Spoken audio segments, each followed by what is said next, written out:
Hello again, everybody.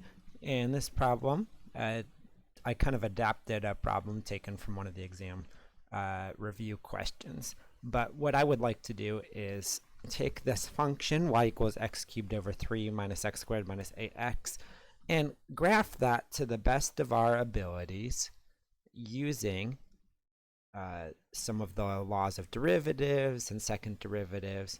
So we'll find things like the intervals of increasing and decreasing, the intervals of concavity, and all of that. And we'll use all of that information together to ultimately help us graph this function. So before we get into any of that, of course, we will need our first and second derivatives. And these are easy enough. So I will just go ahead and write them down for us.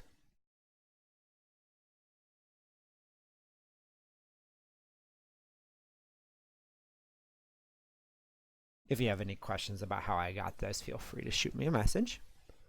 But we know that we can find our intervals of increase and decrease by setting our first derivative equal to 0.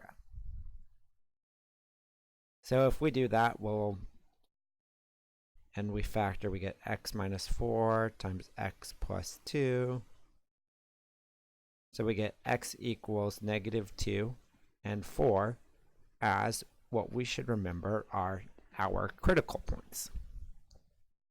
Okay, we're going to do the same thing with the second derivative. This will help us find our intervals of concavity in a moment.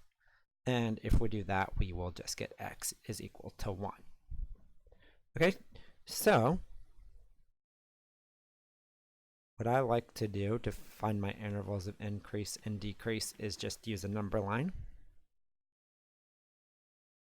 We'll throw our two critical points on there, and if we plug in a number to the left of negative 2 on our number line, so in this region right here, and we just want to figure out whether that's positive or negative. If it's a positive derivative, of course we would know that it's increasing on that interval. If it was a negative derivative, negative slope, we would know that it would be decreasing. So if I plug in negative 3 into this equation up here, I would get a negative 7 times a negative 1, which is a positive. So we would be increasing on that interval. Now we'll do the same thing for something between negative 2 and 4. So say 0. If I plug in 0, I would get a negative times a positive, which is a negative. So now we are decreasing. And then finally, something greater than 4, so let's say 5, we would get a positive times a positive. So our first derivative is positive, and therefore our function is increasing. Okay, so that gives us a little bit of information. And now we're going to go ahead and do the same thing with our second derivative to figure out intervals of concavity. And we know that our second derivative is equal to 0 at x is equal to 1.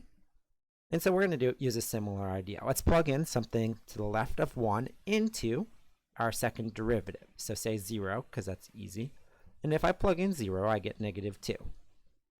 So here we get a negative. And we know that something concave down kind of looks like an upside down bowl, like that. And then I'll plug something into the right of 1, so say 2. And I would get a positive 2. So positive. So it kind of looks like an upward shaped bowl, like that. So since we know that the concavity changes at x is equal to 1, we would also be able to say that x equals 1 is an inflection point. Recall that it's not an inflection point if it doesn't change concavity. So if it goes from negative to negative again, then it's not an inflection point. Okay, so now we're going to use those two big pieces of information to sketch a rough graph of this function.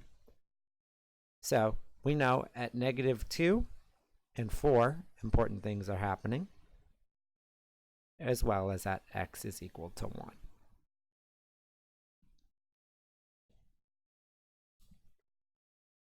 All right, so at -2, we go from increasing to decreasing. Because of that, we know we would have a maximum at -2. And I'm just going to kind of estimate where it is. We could actually plug the x value in and get an actual y value, but for the sake of time, we'll just estimate it. Okay, and at x equals 4, we would have a minimum because we're going from decreasing to increasing. All right. So up until -2, we are increasing like so. After -2, we are decreasing.